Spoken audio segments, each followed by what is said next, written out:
siempre alguna cosa olvido. Bueno, listo. Página número 15 de mi versión de la fenomenología, en el numeral 2, el desarrollo de la conciencia hacia la ciencia, que ya advertíamos, es un paréntesis que puso el editor. Uno, el concepto de lo absoluto como el concepto del sujeto. Vamos a volver a leer ese párrafo para arrancar, como dice el profesor Guillermo Moreno, por la parte ya trepada, por la parte difícil. Habíamos pasado el llanito y ahora vamos para la subida. Según mi modo de ver, que deberá justificarse justificarse solamente mediante la exposición del sistema mismo, todo depende de que lo verdadero no se aprenda y se exprese como sustancia, sino también en la misma medida como sujeto.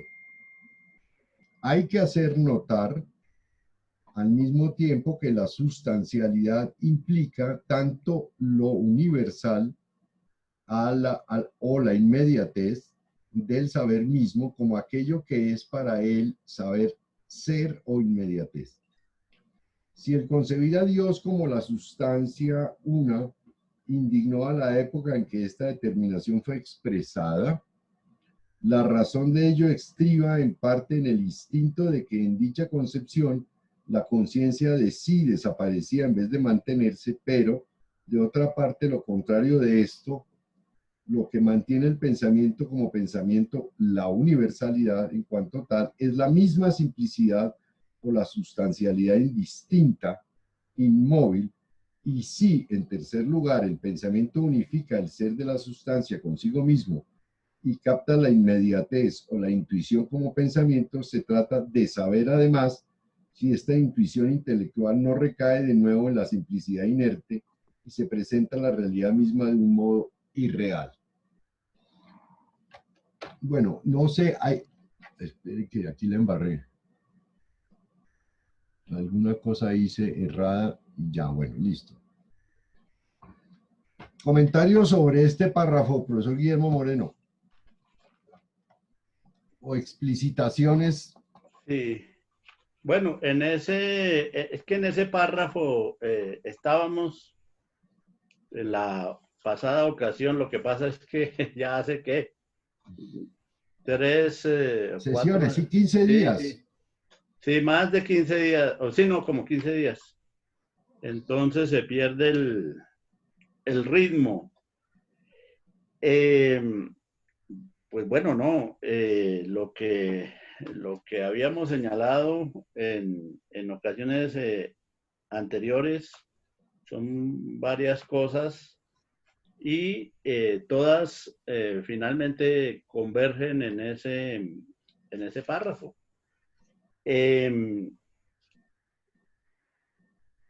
Uno, que Hegel en los párrafos anteriores había hecho una serie de consideraciones generales sobre la filosofía, sobre las características que debía tener, sobre los problemas también que se presentaban. En relación con lo primero, la idea de que debe ser un saber sistemático, que no se puede considerar así, pues, de manera suelta y aleatoria, etcétera. Además que de lo que se trata es de mirar el proceso, de darse cuenta de que todo se haya en devenir y no atenerse a partes así aisladas, unilaterales, sino que todo hace parte de un proceso. Por ello no se puede descartar simplemente las cosas porque sean aparentemente falsas, sino que hay que explicar la razón de esa falsedad, etcétera. Y eso se conjuga muy bien con la idea del sistema, precisamente. Y en cuanto a lo segundo, o sea, en cuanto a los problemas, básicamente los enfrentamientos con Schelling, ¿no? Es decir, que hay que hacer un trabajo arduo de seguir, de sistematizar y de conocer el recorrido, saber el proceso de ese devenir y no pretender, a la manera de Schelling, acceder directamente al absoluto, sino que ese absoluto necesita ser estudiado y considerado con la seriedad que las nuevas condiciones también de los tiempos en su, digamos, aparición, si se quiere, o condensación como espíritu exigen.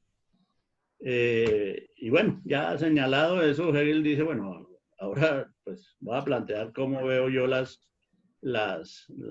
cosas y es cuando dice, bueno, según mi modo de ver, que se justifique la exposición solamente, todo depende de que eso, de que lo verdadero se asuma no solo como sustancia, sino también como sujeto. Y lo que va a dar es la representación, o sea, no un concepto elaborado plenamente, y eso se hace justamente en la fenomenología, sino la mera representación de esa concepción, de que todo debe concebirse no solo como sustancia, sino también como sujeto.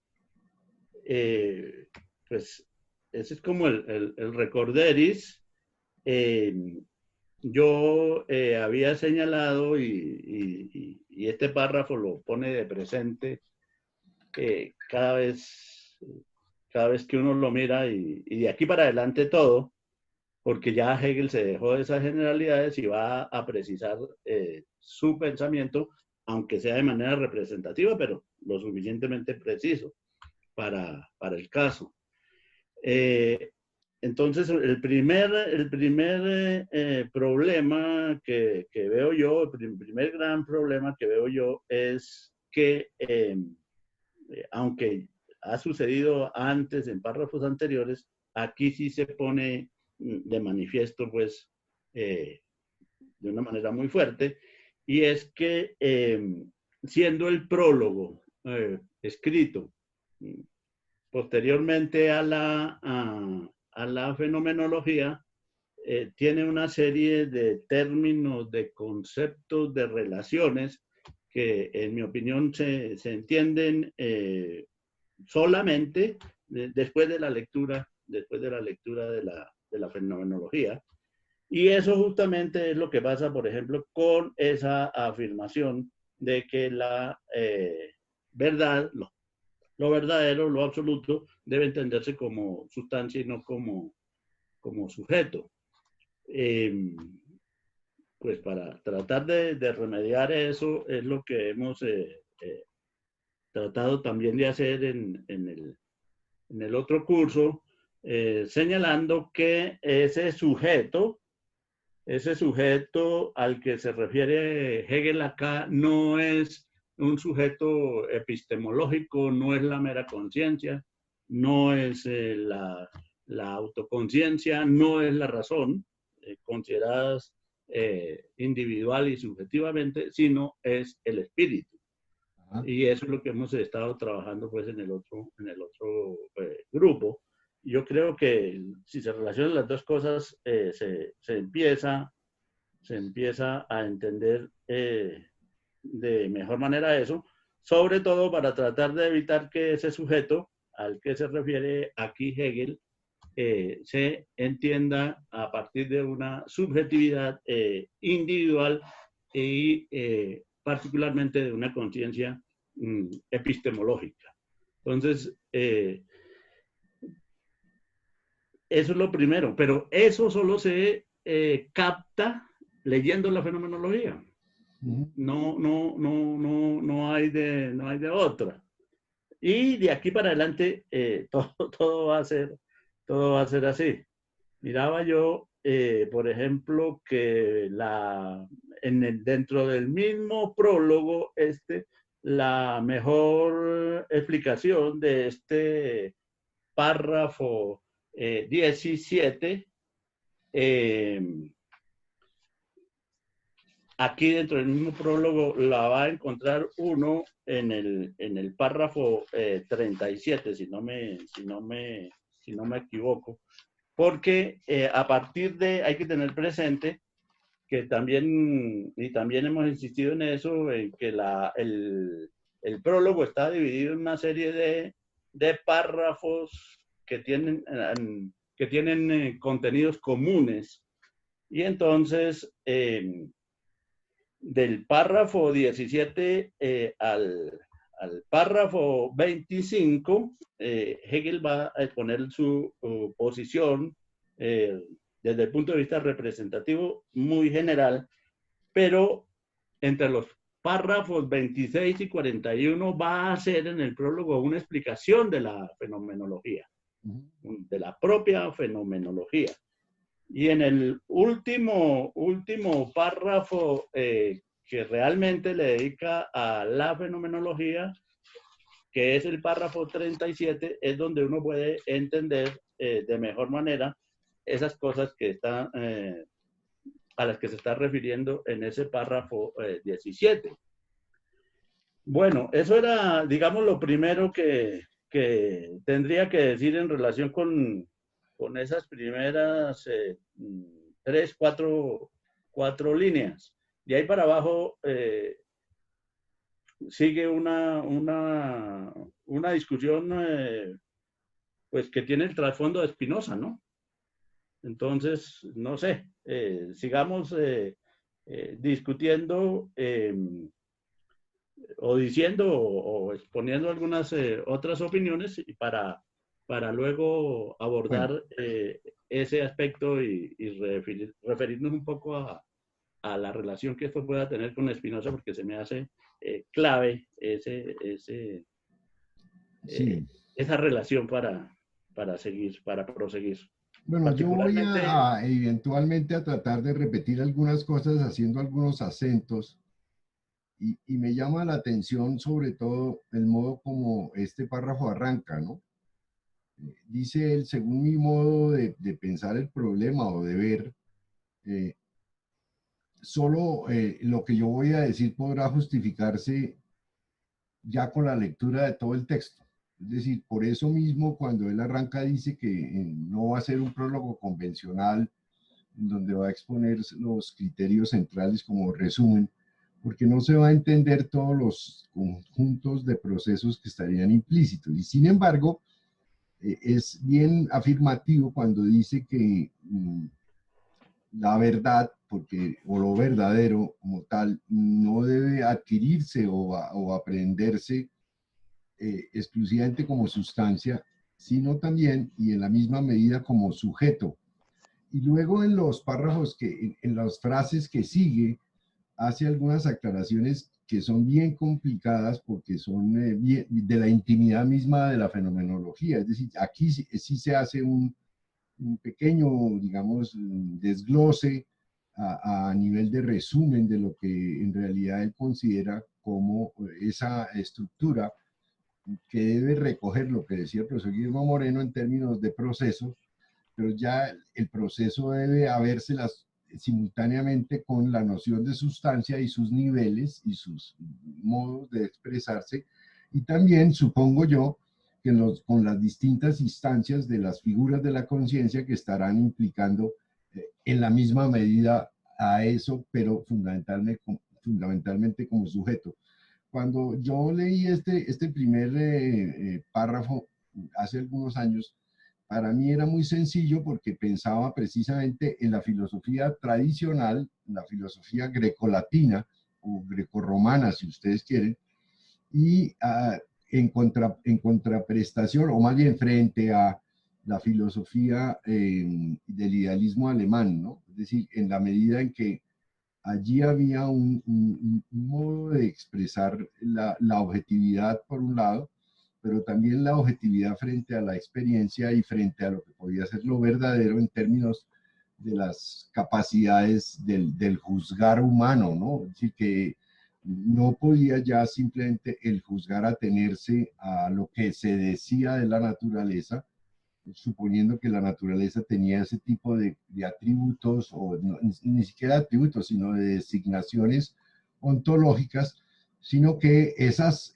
atribuciones, precisamente como tal, atribuciones, eran construcciones de la subjetividad, ¿sí? Que eran construcciones del pensamiento que ya con el análisis de los juicios, léase Kant, podía perfectamente incluir una nueva dinámica de ese proceso en donde lo que se dice de las cosas no es estrictamente lo que las cosas son, sino el modo como la subjetividad las designa o las determina, ¿no?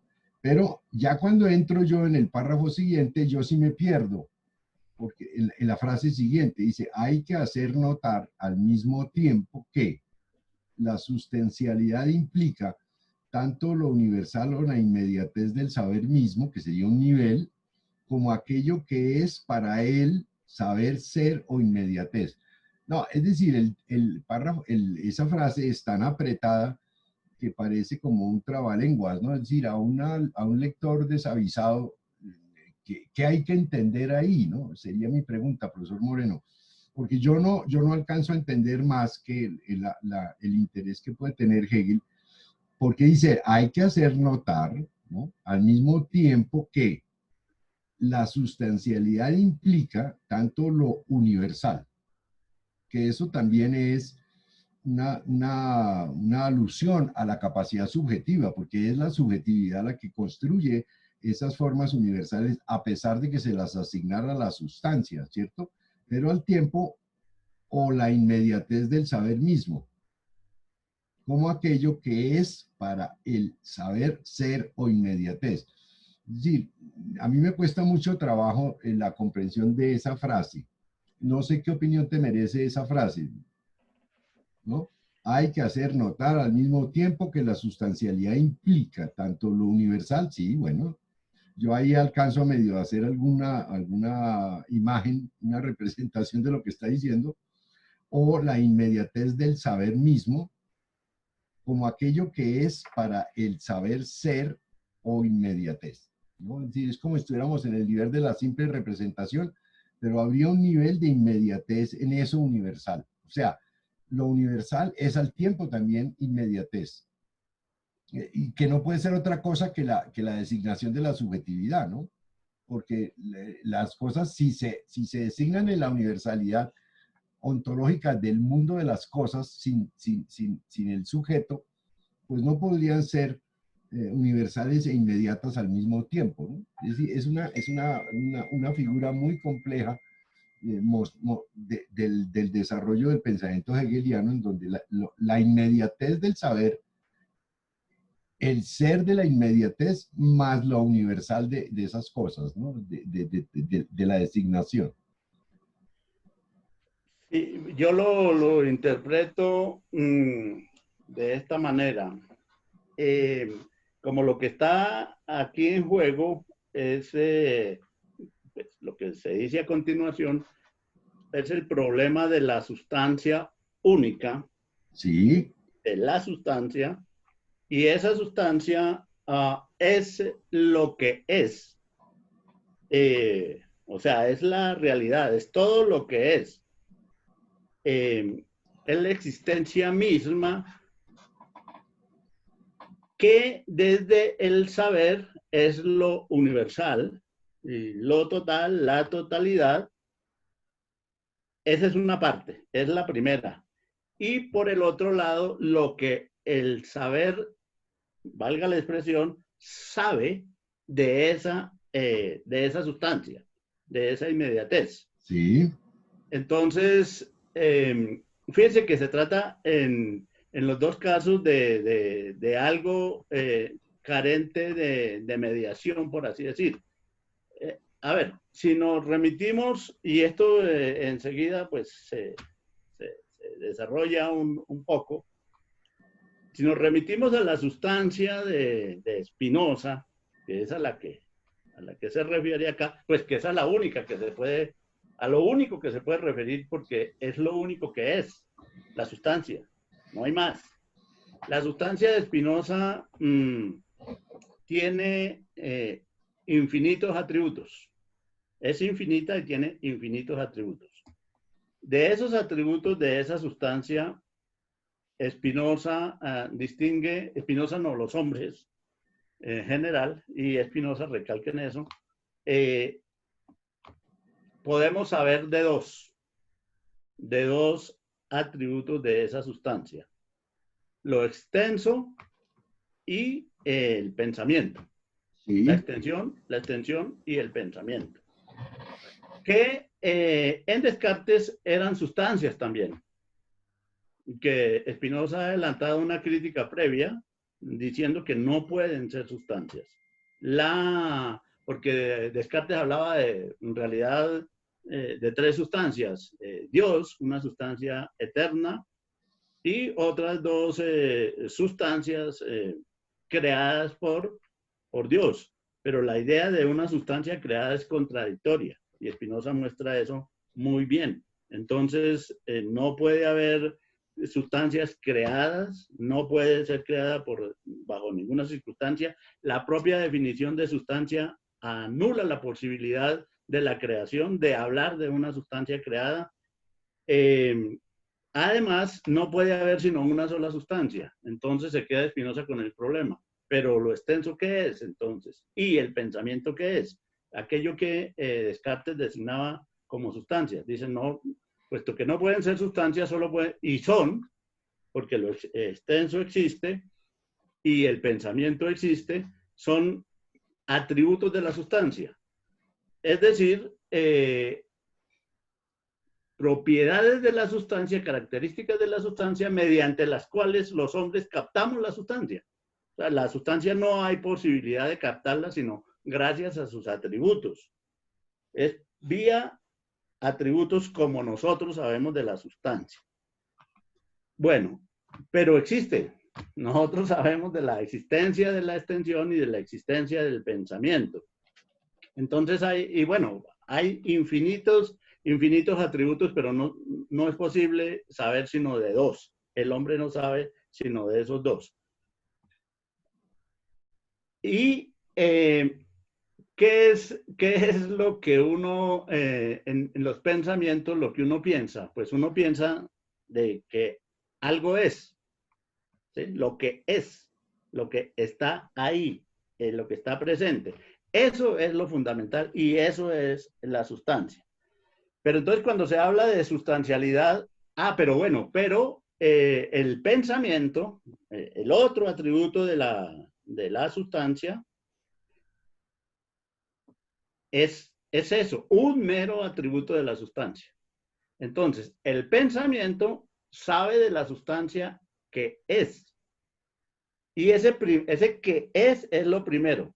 Al mismo tiempo, hay que hacer notar, al mismo tiempo que la sustancialidad, que esa noción de sustancialidad, implica tanto lo universal o la inmediatez del saber mismo, es que sería la sustancia propiamente dicha, como aquello, lo otro que implica, que es para el saber el ser o lo inmediato.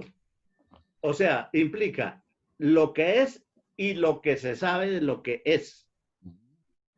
No sé si me hago entender. Lo que es y lo que se sabe de lo que es. O sea, en la sustancia está incluido el pensamiento que sabe de la sustancia. Claro. No se puede colocar por fuera, porque es que ese es el problema, por ejemplo, cuando la gente identifica a Dios, lo universal, y se coloca fuera de Dios para tener un saber de Dios. Eso es teología, eso es otra cosa. Cuando el saber que se tiene de la sustancia está dentro de la misma sustancia, Hegel aclara que hay que tener presente esas dos cosas. Lo que es la sustancia, lo que es lo universal, que es la inmediatez misma, y aquello que es para el saber, aquello que es para el saber, o sea, lo que el saber sabe de lo que es. Ajá. Que es para el saber ser o inmediatez. O sea, está la inmediatez, que es la sustancia, y el saber de ese ser, que es el saber de esa inmediatez. Esas dos cosas. Yo lo interpreto de esa manera no he encontrado, no he mirado. Entre otras cosas, porque los textos que yo conozco así sobre Hegel no se ocupan del prólogo con ese detalle con que se ocupan del resto de del la resto obra, de la sí. fenomenología. Sí, Entonces, lo interpreto así y lo que viene ahí,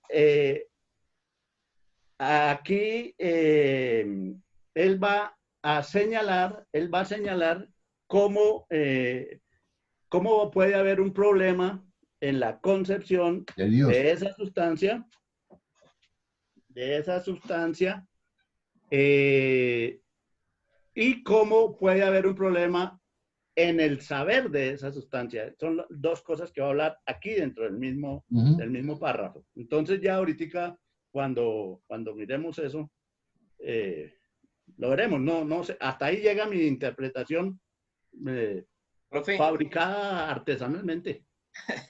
profe, una pregunta, profe. Pero digamos, bueno, se me ocurren dos preguntas en este momento. Reducir la sustancia, digamos que reducir el infinito de la sustancia solo a esas dos cualidades percebibles, digamos, o perceptibles por lo humano, digamos, como que también no es limitarla mucho, porque digamos, donde quedan, yo sé que en la ética de Spinoza trabaja el tema de las pasiones, pero es que se me ocurre pensar que el movimiento, el romanticismo alemán también es como una reacción a ese excesivo racionalismo, como a esa cuestión de que todo se, de que sí, de que todo es captable en últimas por la razón. Y sí, todo es captable por la razón. Es lo que va a decir Hegel. Hegel que tuvo su momentico de De romanticismo. romanticismo. Después vamos a ver que no, que eso no funciona.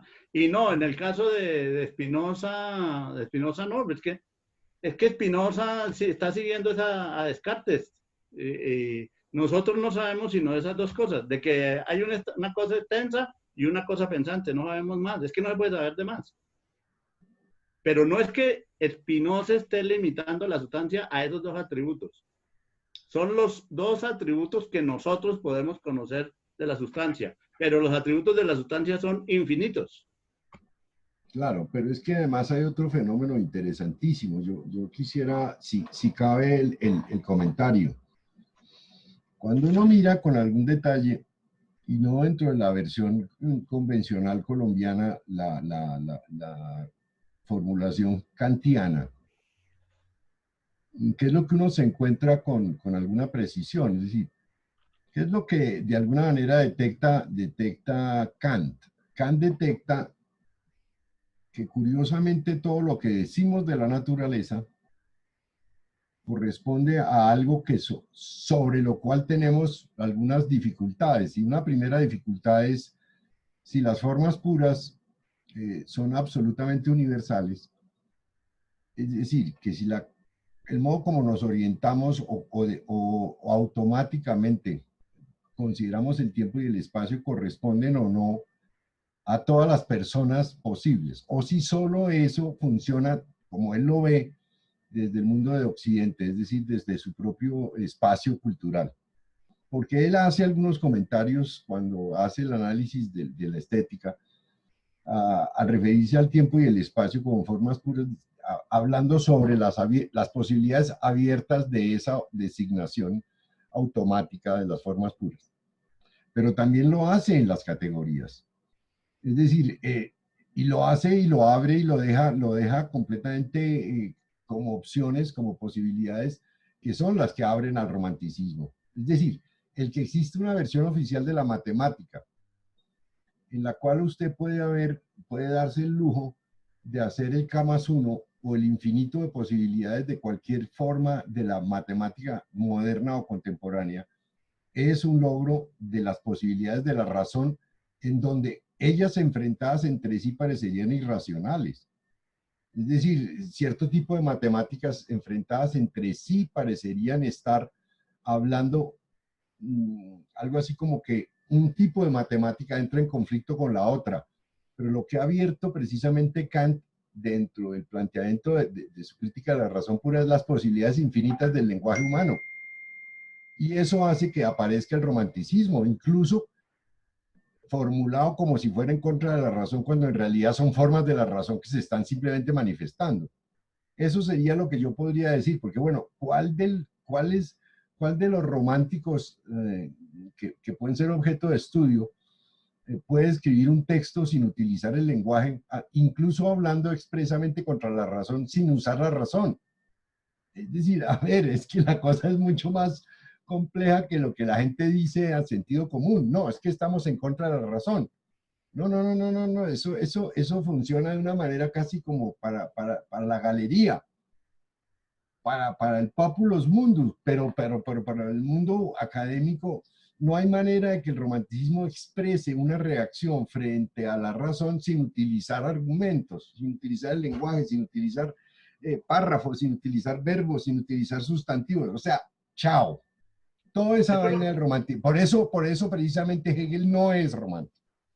Pero yo tengo una pregunta, digamos lo que yo tengo entendido también. Pero digamos, no sé si con eso te estoy dando un martillazo para que entiendas que desde Kant el tipo abrió las posibilidades de determinabilidad, porque es que, ¿qué es el ser? ¿No? Pues, hasta Heidegger se da cuenta de la cosa y dice, mire, no, es que el ser es una denominación humana, punto. Y ya eso complica mucho cualquier tipo de afirmación. Ahora, que existe una escuela romántica en reacción al racionalismo, pero yo no estaría en condiciones de hablar sobre un racionalismo en general, sino más bien contra el racionalismo que está invitando desde la física y la matemática a construir la naturaleza montada exclusivamente bajo el modelo de las ecuaciones. Ahí sí les creo. Es que yo iba para allá, O sea, yo lo que entiendo es que ese romanticismo es una reacción, digamos, a esa visión mecánica. A la ingeniería y a la matemática, pero no a toda la matemática. Es que el problema es que la matemática es muy compleja, tan o más compleja que la filosofía. Sí, claro. O sea, usted coge, por ejemplo, las ecuaciones de Feynman, y esa vaina, no, esa vaina hay que tomarse 4 años para entender cómo es la física de Feynman, porque no es la misma matemática euclidiana tradicional. Entonces, claro, el álgebra de Lie, por ejemplo. ¿cómo? El álgebra de Lie, todas las álgebras de Lie, lo de Cauchy. Uy, es que hay un montón de cosas que son bien complejas, sí. Y que parecerían ser irracionales frente a una matemática euclidiana o incluso a una geometría euclidiana o a una matemática cartesiana, ¿no? A una, ya se me olvidó cómo es que se llama eso, geometría analítica. No, es que cuando usted comienza esa vaina a hacer ecuaciones al infinito, ¿y por qué usted puede hacer ecuaciones al infinito? Porque Descartes lo dejó montado sobre la naturaleza, sobre la geografía. Pero cuando Leibniz y Wolff y el mismo Kant abren la vaina y dicen, no, eso va hasta el techo. Y por eso es tan o más revolucionario Kant que el mismo Marx, porque el tipo abrió las puertas de las posibilidades de que alguien pueda decir, pero un momento, ¿eso que usted está diciendo, eso es la realidad o es un pensamiento? Y entonces comienza la cosa a endemoniarse, porque eso es la realidad, pero también es pensamiento al tiempo. Y eso es lo que hace que los románticos, digamos, para la galería, ¿sí? Para el mundo normal de la gente normal de la calle, crea que el romántico es un irracionalista. Eso no es posible. No, pero yo no estoy diciendo que del siglo XIX para acá ya no hay posibilidad de que alguien no use el lenguaje para referirse incluso en contra del lenguaje mismo. No sé, pero Moreno estaba entusiasmado y iba a decir algo. No, iba a decir que... ¿Se escucha bien? Yo podría hacer una pregunta. Un segundo, Andrés, oímos a Guillermo Moreno y luego ingresas, ¿vale? Sí, señor. A ver, Moreno. Bueno, no, iba a decir yo que sí, el romanticismo es una reacción al racionalismo, pero bueno, pero no es precisamente al racionalismo hegeliano, que existe después no es a la razón hegeliana, mejor, que existe después precisamente del romanticismo, porque Hegel pudo captar las limitaciones y los errores de esa reacción. Es decir, porque algo sea una reacción frente a algo, no quiere decir que esa reacción sea adecuada. cantidad de reacciones inadecuadas. Entonces, eso es eso es una cosa que quería pues señalar. Y en relación con las pasiones de Spinoza, pues es que Spinoza ya ha adelantado, toda pasión es producto de una mala comprensión de las cosas. Entonces, claro, ya tenía, y ojo, las pasiones son más importantes. Las pasiones son las que mueven el mundo, pero las pasiones justamente se producen cuando hay una equivocada interpretación de las cosas, de las afecciones que las cosas generan sobre el individuo. Entonces, sí, claro, el romanticismo es una reacción contra un racionalismo. Hegel tuvo su momento romántico también en los comienzos, pero lo abandonó pronto, y todo eso que estaba diciendo Guillermo es lo que Hegel asume después, y eso se encuentra tratado nomás simplemente desde la crítica a la certeza sensible tiene que ver con eso.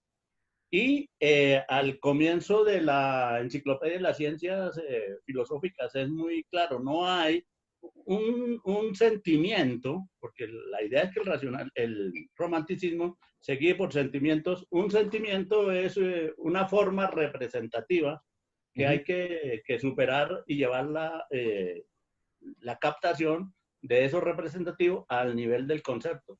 Ojo, eso no es desvalorizar las pasiones. Hegel mismo va a decir, en el mundo no se ha hecho nada que sirva sin la pasión. Claro. La pasión es lo fundamental. Ojo, también partiendo, como el mismo Spinoza, para Hegel comparte eso, la esencia del hombre es el deseo. O sea, la pasión. El motor. El motor es la pasión. Lo que pasa es que para llevar las cosas a cabo, pues, se necesita más que pasión. Porque la pasión termina chocando con la realidad cuando precisamente comprende las cosas mal, ¿no? Ahora, también las cambia, ¿no? Bueno, esa es otra discusión.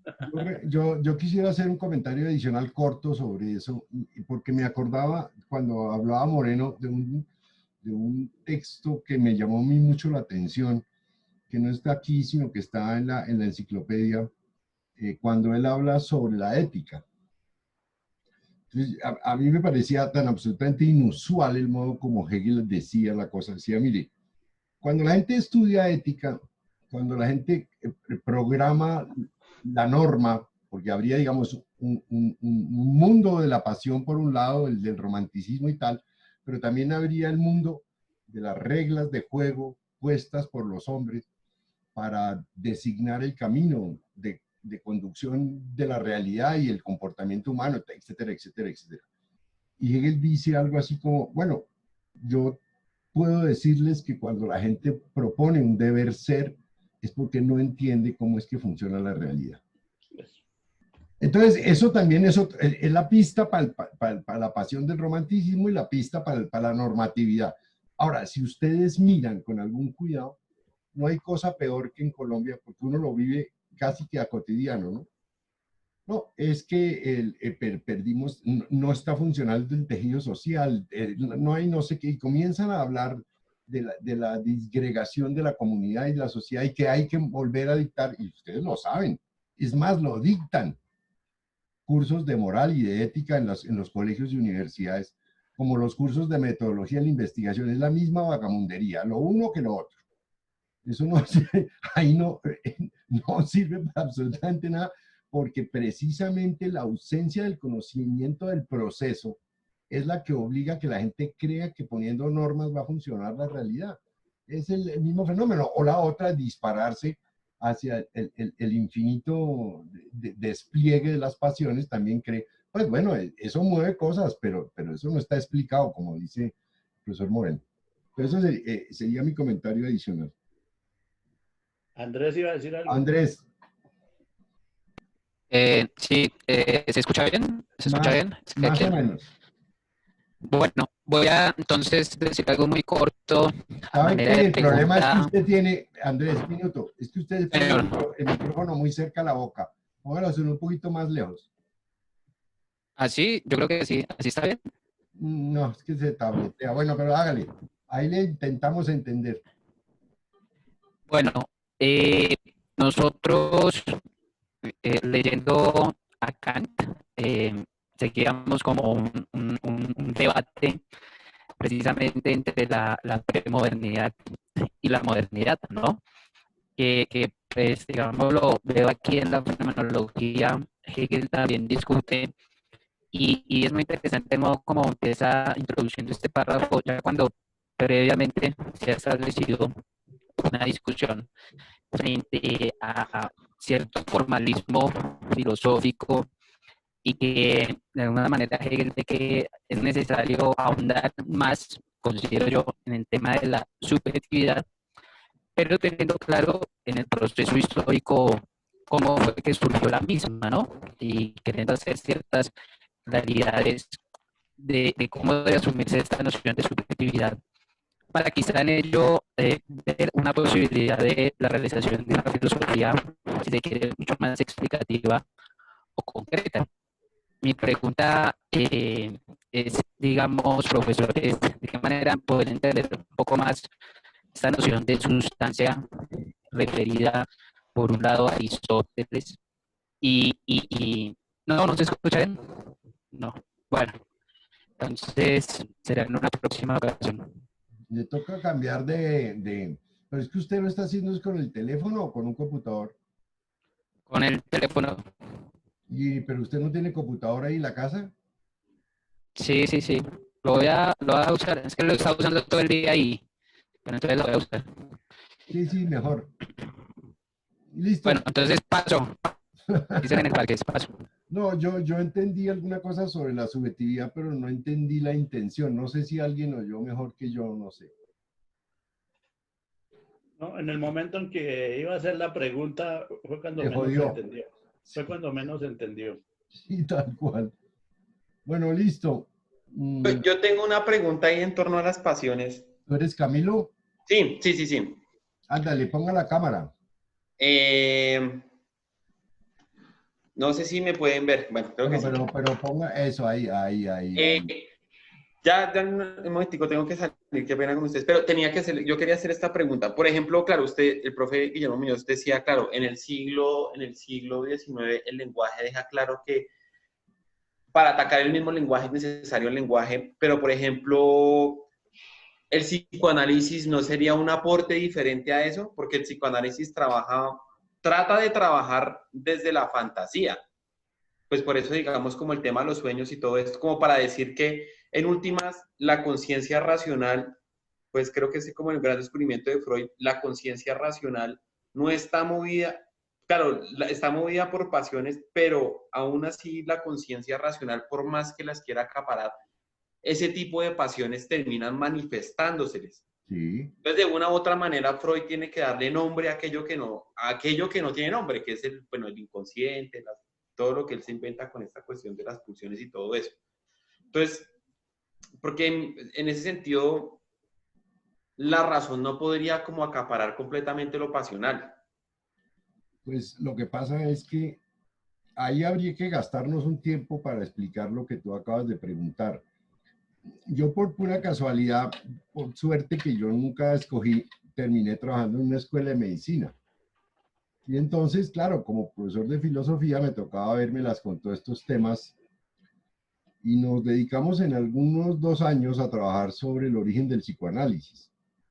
Y para mí fue absolutamente esclarecedor y desconcertante encontrar que precisamente Freud descubre el psicoanálisis probablemente por sus lecturas personales o por el espíritu de la época. Yo no sabría, pero es una explicación kantiana y es una explicación muy contemporánea de por qué la gente se enferma. No sé si conoces el texto que es el que origina el psicoanálisis, que se llama Diferencia entre las parálisis orgánicas y las parálisis histéricas. Bueno, pues, que es un texto muy jodido porque es un texto que tiene todas las distinciones, por ejemplo, sobre la motricidad gruesa y fina y sobre todo el comportamiento de la base del cerebro y todo. Ahí se pierde cuando uno lee esa parte del texto porque uno no es médico, entonces no tiene los términos, los nombres de las cosas, de dónde vienen los cablecitos que van del cerebro a la parte motora o a la parte sensible del cuerpo, pero la discusión finalmente se organiza, la discusión se organiza de una manera muy interesante porque Freud descubre, porque lo hicieron, un loco se botó de un edificio en París y murió, y entonces miran a ver qué tantas cosas a nivel cerebral tiene y el tipo es normal. O sea, no tiene ninguna enfermedad, ninguna patología visible dentro de lo normal y lo patológico de un cerebro o del comportamiento del todo el cableado, digamos. Pero el histérico, no sé si tú sabes, es una simulación de una enfermedad por una razón histórica, y es porque el enfermo no sabe de medicina. O sea que la parálisis histérica, sí, o sea, ¿cuándo es que un histérico es histérico? Un histérico es histérico porque usted paraliza el hombro, el brazo, pero no puede paralizar la mano. Pero eso lo hace el inconsciente, eso lo hace, o sea, el síntoma, eso lo hace el síntoma. Sí, no, el signo clínico es que usted está paralizado. Ese es el síntoma, ese es el síntoma. No, ese es el signo, este es el signo clínico. El síntoma es que el síntoma no corresponde a las nociones de anatomía. Porque el síntoma tendría que decir que usted, si tiene una parálisis, debería paralizar los dedos de las manos, debería paralizar la mano y debería paralizar el hombro y paralizar de pronto alguna parte de la estructura de todos los músculos que están acá, porque hay una ruptura, se rompió un pedazo y entonces por eso usted no tiene el cableado, ¿de acuerdo? Sí, algo fisiológico, sí. Ahora, la pregunta es, ¿cómo llama Freud esa parálisis? La llama parálisis de representación. Y entonces es un término absolutamente filosófico. Porque es el primer... Usted lo que paraliza es por el lenguaje. Ese es el primer Freud. Es como el claro, Freud más clarito. Claro, pero ese es el que origina el psicoanálisis. Yo tengo otra lectura. Pero bueno, digamos que es una pregunta ahí. Pero eso sí, mira, Camilo, eso daría para otro seminario. Sí. Eso es otro curso. Pero esa vaina es tan interesante porque las parálisis de representación lo que muestran es que debe existir alguna estructura del lenguaje que se bloquea y produce, pero te explico, el histérico paraliza de una manera anormal, dice Freud, porque el enfermo de la parálisis no sabe de medicina. Es por eso, entonces paraliza según la noción de cuerpo que tiene. Y esa noción de cuerpo es un asunto intelectual, cultural, un asunto social, un asunto, no sé, de la época y del barrio, del sitio donde nació la alemana tal, la paciente típica de las descripciones del texto de la parálisis histérica, que además no hablaba alemán, pero hablaba en inglés y paralizaba todo el cuerpo. Él le hacía hipnosis y la convencía y tal, de que a los 2 minutos de que la despertara, volvía a estar normal y volvía a hablar alemán y volvía a tener un comportamiento adaptativo, es decir, que volvía a ser una mujer normal y podía ir a trabajar. 6 meses después volvía al servicio de Freud. El único problema que tuvo con el uso de la hipnosis es que la gente cuando se levantaba lo abrazaba y lo besaba. Y eso empezó a producirle a Freud una incomodidad porque eso era casi que un levante sexual. Entonces Freud acaba con la hipnosis y genera la búsqueda de que ojo, aquí está el secreto de lo que tú preguntas. Ahí no hay ninguna cosa irracional. Muy al contrario, lo que produce Freud es una terapia con la recuperación del lenguaje, que verbalice, que entienda cómo fue el trauma, que trate de buscar, aunque no lo logre del todo, un lenguaje con el cual pueda recuperar el momento originario del trauma. Pero bueno, sí. Ahí volvemos, ahí donde está lo irracional. No, lo que pasa es que la lectura que tengo ahí es que Freud trabaja es con la fantasía. Claro, que a la fantasía le tiene que poner lenguaje. No, pues, es lo mismo que decíamos en el párrafo que estábamos leyendo. ¿Qué de la inmediatez, de esa inmediatez, no es universal al tiempo? Entonces, ¿dónde está por fuera el lenguaje? La fantasía es otra forma de lenguaje, otro Sí, nivel de lenguaje. pero sería una forma de lenguaje de imágenes. Pues es que esas son las representaciones. Ujú. Bueno, pero digamos que eso es, Pero bueno, ese es un tema fantástico. Eso del Freud derivado del idealismo alemán es una cosa que hay que estudiarla con mucho cuidado. Pero ahí hay una cantidad de elementos. Ahora, por pura suerte, y usted también tiene suerte de que yo haya estado en una escuela colombiana de medicina donde me pusieron a estudiar esa vaina, porque en mi vida se me hubiera ocurrido pensar a Freud desde el punto de vista de la filosofía. Pero como docente yo estaba obligado, porque además era una cosa loca. Yo tenía 5 estudiantes que tenía que educar durante todo el semestre para una discusión final en una reunión médica donde se discutían, donde cada profesor tenía un punto de vista. Entonces eso era como una preparación para la guerrilla, pero académica. Y donde le fuera uno mal lo echaban de la universidad por estúpido, porque no manejaba a los estudiantes y no los hacía inteligentes para discutir. O sea que a mí me tocó joderme. Entonces me tocó que leerme adicionalmente a ese texto uno de Foucault que me gustó, que es de verdad absolutamente fantástico, pero desde la perspectiva de ya haber leído a Freud, que se llama El nacimiento de la clínica. Este es un texto. Claro.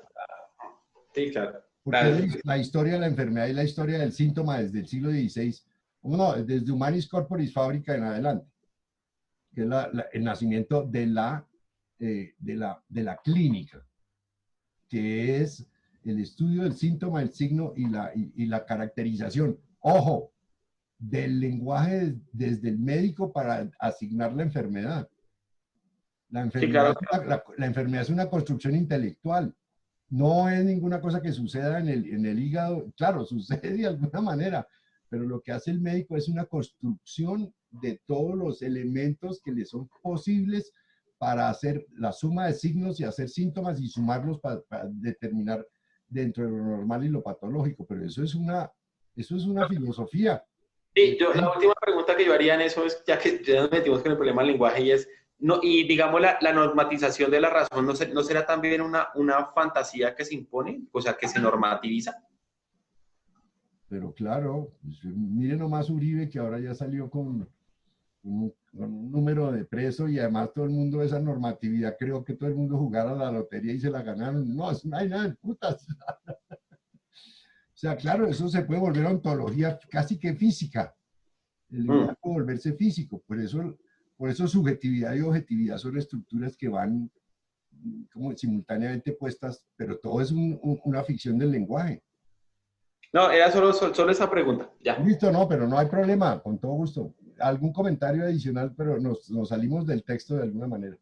No pasa nada tampoco, pero ¿le pareció interesante lo de Freud, Guillermo Moreno? Sí, sí. Y a ver, nosotros con Camilo discutimos estas cosas. Usted pelea con Camilo con frecuencia. Charlamos. Camilo es alumno suyo. Sí, señor. Fue víctima de... Bueno, Camilo, entonces no hay problema, hermano. Estamos en familia.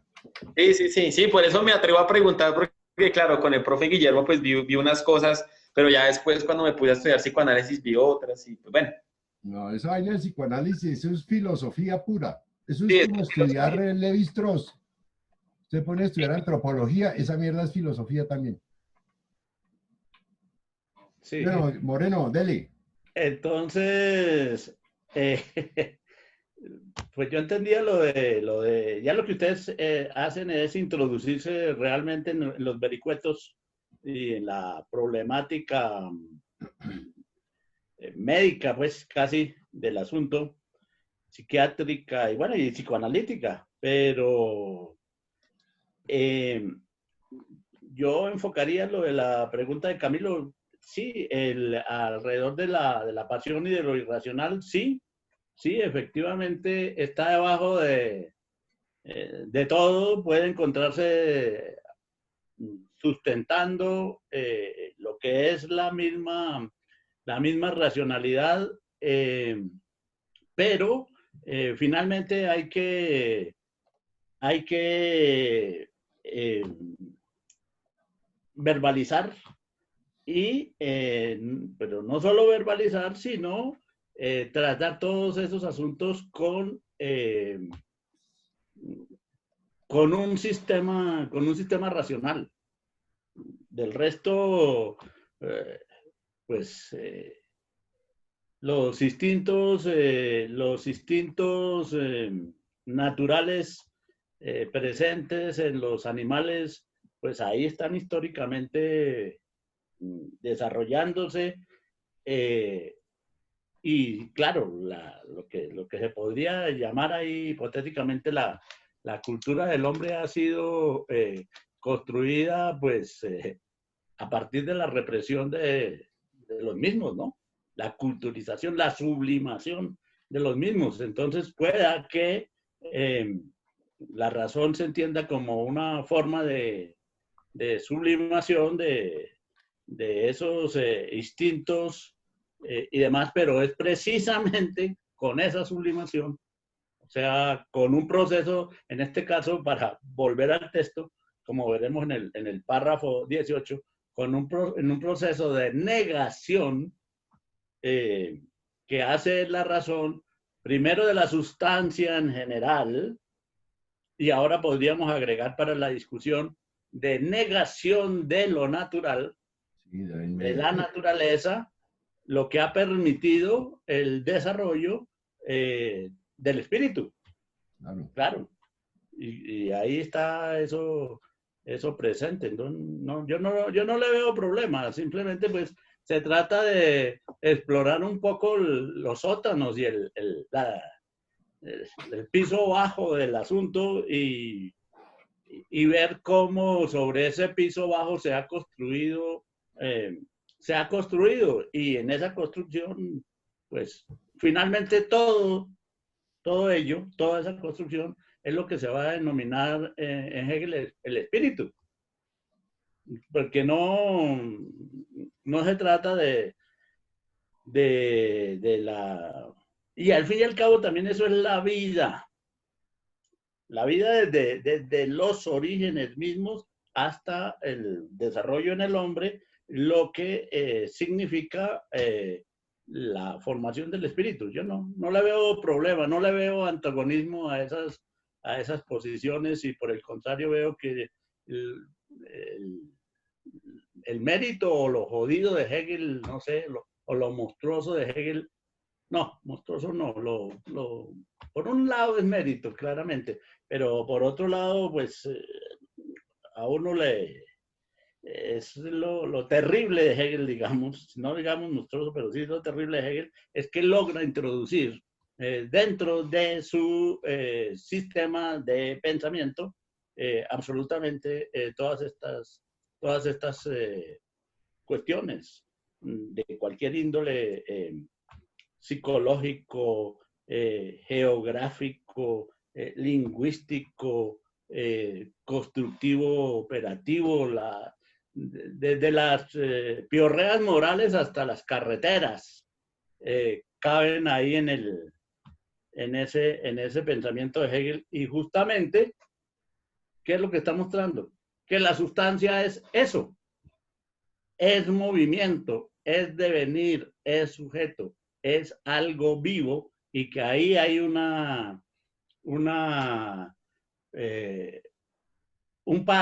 doble paso, porque es que aquí es muy interesante. La sustancia en principio puede asumirse como un en sí, pero es un en sí que llega a ser en el hombre para sí. Sí, claro. Y la reflexión filosófica lleva a que el hombre entienda esa totalidad como el en sí que es la sustancia, pero que ha sido para sí la misma sustancia en la racionalidad del hombre, y en consecuencia que es en sí y para sí al mismo tiempo. Entonces, eso es lo que se va a ver ahí. Era el ejercicio que de alguna manera yo sugería, pero que claro, la vida no alcanza para que uno pueda ser tan culto ni tan erudito, de coger ahora, por ejemplo, a Platón y estudiarlo desde la perspectiva hegeliana, tratando de ver en qué momento o Aristóteles, que es tal vez el más grueso de todos, de qué manera las formulaciones de la teleología, de la causa, el efecto, son estructuras que, aunque designan la naturaleza, son estructuras intelectuales. Entonces, ahí termina uno haciendo un Aristóteles más inteligente que Aristóteles mismo. Y yo iba a meter la cucharada cuando estaban ustedes en la discusión, y Guillermo señalaba lo de la idea de la universalidad a propósito y del lenguaje a propósito de la consideración de las enfermedades. Iba a señalar precisamente la afirmación de Aristóteles. Dije, eso que está diciendo ahí, eso es Aristóteles. No hay experiencia sino de lo particular y no hay ciencia sino de lo universal. Exacto. Entonces, cuando vamos a hablar de ciencia, tenemos que ponernos en lo universal. La experiencia siempre es experiencia de lo particular. La ciencia es del universal. Claro. Eso es Aristóteles. Ya estaba en Aristóteles claramente determinado. Les tengo solo una mala noticia, que llevamos hora y media. No hemos salido de ese párrafo porque faltan las partes. Bueno, pero dejemos ahí. Y a mí me llama la atención que nos dediquemos a pensar dentro de ese párrafo, dentro de este bloque, en la frase, cuando arranca a hablar sobre Dios, ¿no? Claro. Que me parece que es muy interesante ese tema. Cuando dice, bueno, esa cosa genera un espanto porque sencillamente la conciencia empezaba a desaparecer cuando Dios se convierte en una simple sustancia, nada más, ¿no? Y no como bueno, listo. Muchachos, ha sido un verdadero placer. ¿Algún comentario de Gustavo, de Amaro, de Andrés? No, Andrés está mal pero Andrés volvió a entrar, no sé si está en condiciones de... Buenas, ¿se oye bien? Ahora sí, pero es que, a ver, ponga la cámara, yo no quiero verlo con los audífonos y el micrófono barato que tiene usted ahí. No, es que No, estos audífonos me costaron una plata. No sé, ahorita creo que el internet tiene problemas acá. No, está muy bien. Ya me ha pasado 2 viernes. Voy a llamar a la empresa a reclamar qué pasó ahí. El capitalista, el hombre de inversión que protege sus intereses. Pero bueno. No, me salieron muy baratos, pero de calidad. Se está oyendo muy bien ahora, en este momento. No, profe, yo tenía una pregunta, pues, precisamente de lo que hemos leído. La cámara, es que dice su conexión a internet está inestable. Es que desde el computador no me funciona, profe. No tiene cámara. Bueno, listo, no pasa nada. Podía hacer dos cosas. Poner la cámara del teléfono y el computador por el sonido. Así lo hace Eduardo. Sí. Eduardo es este es un hombre activo, es que estudió física, hermano. No, yo lo hago siempre así, ahorita dictando clases. Bueno, pregunte más bien. Por lo impersonal. Pregunte, listo. Pregunte. No, para los profesores, precisamente el concepto de sustancia, ¿no? Que me parece aquí que es muy interesante en qué forma podemos establecer distintas interpretaciones de acuerdo a pensadores, por un lado, con el que precisamente veíamos que en Kant ya se establece una discusión frente a la objetividad, ¿no? De cómo la sustancia, no sé si esté en lo correcto, es independiente al pensamiento, ¿no? De cómo, de alguna forma, esto que subyace como fundamento a todo lo que existe no está precisamente en la racionalidad humana y entonces, de alguna manera, saber cómo es ese debate allí, si allí lo que está haciendo Hegel es, bueno, no hemos entendido plenamente, como ya lo había dicho Kant, la importancia de recalcar que es en el pensamiento humano donde podríamos encontrar esa noción de lo absoluto, ¿no? Que yo pienso que también quisiera preguntar de qué forma entienden los profesores esta noción de absoluto o cómo Hegel lo empieza a determinar. Entonces, y por otro lado, cómo para Spinoza se entiende esta noción de sustancia, entendiendo yo pues, que Spinoza es también cartesiano, ¿no? Entonces, de esa forma, esa definición de sustancia varía. Entonces, serían como 3 momentos, ¿no? La que pone Aristóteles, la discusión que Hegel establece al respecto y Kant es la de Spinoza, que no sé mucho del hombre, pero sé que es cartesiano, y finalmente el modo como Hegel pues va a considerar propiamente la sustancia, que pues yo lo vería como de una explicación mucho más concreta de lo que es el sujeto, ¿no? Propiamente, o la noción de subjetividad, no sé, esa sería como la pregunta, no sé si está claro el planteamiento. Bueno, pero lo que podemos hacer para no cansarnos y fatigarnos en exceso es que la dejamos para la próxima vez. Pero a mí me parece que la noción de subjetividad en Hegel hace más referencia a la cultura de la época, que se entiende como espíritu de la época, que la subjetividad individual, que es lo que hace que Kant sea muy cercano, pero también muy distante Hegel sea muy distante de Kant, ¿no? Distante y cercano, porque de los aportes más interesantes el haber abierto ese camino de las determinaciones que puede dar la subjetividad, porque con ellas es que se ha construido la noción de sustancia. Eso pienso así en general, pero tampoco es que esté muy contento con lo que acabo de decir. Incluso Guillermo Moreno, intervención final. Bueno, yo creo que, pues por lo menos, sí, con las preguntas de Andrés, son pertinentes para lo que vamos a seguir discutiendo, empezando por la última, lo de la sustancia de Spinoza, pues es justamente lo que sigue acá después de ese periodo que estábamos discutiendo nosotros.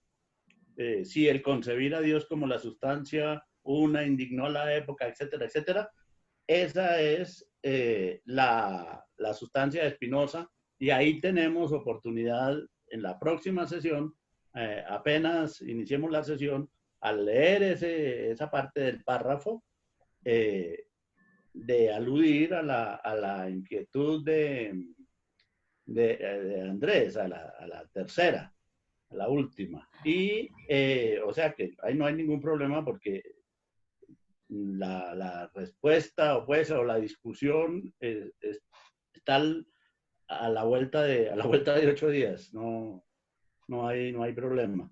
Y por supuesto, en relación con la segunda y la primera, de todas formas tiene que ya aclararse, incluso a partir de la respuesta a la tercera, las otras dos tienen que aclararse por carambola, pues, como corolario de esta tercera, para llegar a la conclusión.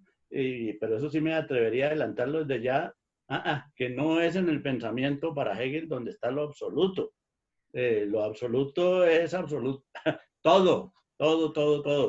Es decir, es el pensar más lo que no es pensar, y el movimiento y el desarrollo y las relaciones entre esas dos cosas. Porque es que todo se puede plantear justamente como yo y no yo. Y en el no yo está la naturaleza, está todo aquello que no sea el pensamiento. Entonces, ahí se va a mostrar que lo absoluto es justamente la conjunción, el desarrollo, el devenir,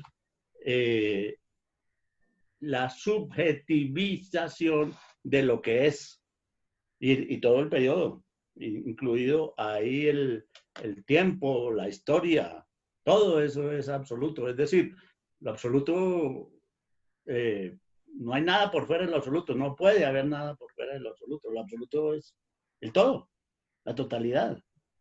Esa es la parte. El pensamiento es, en el caso de Spinoza, es un atributo de Dios, de la sustancia. Pero aquí en Hegel el pensamiento es lo que hace que esa sustancia funcione, pero ese pensamiento es producto y desarrollo y parte de la praxis misma del hombre. Eso es todo lo que hay que seguir desarrollando aquí, precisamente en estos párrafos. párrafo 17, párrafo 18, son párrafos que hay que tener ahí presente. Todos estos de aquí al párrafo 25 son desarrollo de toda esta problemática. Y del 25 y del 26 en adelante, cómo se plantean las cosas en la fenomenología, según Hegel, acá en el prólogo. Entonces, mirar eso, ¿no? Es lo que diría. Bueno, vale, ok, muchachos. Vale, profe. Nos hablamos para la próxima vez noche Entonces, a las 4 de la tarde. No, profe, mil gracias. Listo, profe. Una preguntita, Guillermo. Este miércoles que viene, no. El miércoles es el otro en 15 días. Oiga, qué pena, pero es que yo estaba por fuera de la casa, me fui a hacer mercado y no, es un rollo. Listo. Nos enredamos ahí, entonces no pude estar, qué pena. Ni Listo, siquiera tiré el teléfono, que lo dejé aquí en la casa. En 15 días Listo. nos estamos hablando a ver si es posible o si no, pues no hay problema. Ya se hizo el video Sí, La vez pasada. excelente. del miércoles. Sí, ya está en el pasado. grupo. Ya Listo. lo colgaron. ¿Ustedes me pueden enviar el vínculo, por favor, que no lo tengo? Sí. Listo, profe. Ok, listo. Okay, Bueno. chao. Bueno, Hasta luego. Chao, profe. a todos, que estén muy bien. Buena tarde. Buena Buena tarde, noche.